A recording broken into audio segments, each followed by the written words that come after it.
ஸ்ரீமாத்ரே நமக. பிரம்ம முகூர்த்தத்தோட சிறப்புகள் என்ன? அதாவது பிரம்ம முகூர்த்தம்னா, முகூர்த்தம் அப்படின்னா ரொம்ப சிறப்பானதுன்னு அர்த்தம். சாந்தி முகூர்த்தம், பிரம்ம முகூர்த்தம், சுப முகூர்த்தம், இப்படி சொல்லிட்டே போகலாம். அப்புறம் மைத்திர முகூர்த்தம், இப்படி நிறைய இருக்கு. முகூர்த்தம்னா ரொம்ப சிறப்பானதுன்னு அர்த்தம். முகூர்த்தம்னா 1.5 மணி நேரம் என்று பொருள் உண்டு. அதாவது காலை 4:30 6 மணி உள்ள நேரம் தான் பிரம்ம முகூர்த்தம். இது ஒவ்வொரு இந்த இடத்தை பொறுத்தும், பூமியோட தன்மைகளை பொறுத்தும், சூரிய உதயத்தை பொறுத்தும் மாறும். பொதுவாக நம்ம சொல்றது காலை 4:30 to 6.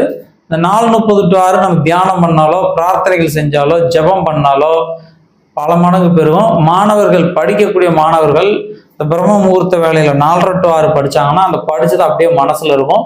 இந்த வீடியோ உங்களுக்கு பிடிச்சிருந்தா மறக்காம லைக் பண்ணுங்க. நம்முடைய ஸ்ரீ வித்யா சேனலை சப்ஸ்கிரைப் பண்ணுங்க. நன்றி.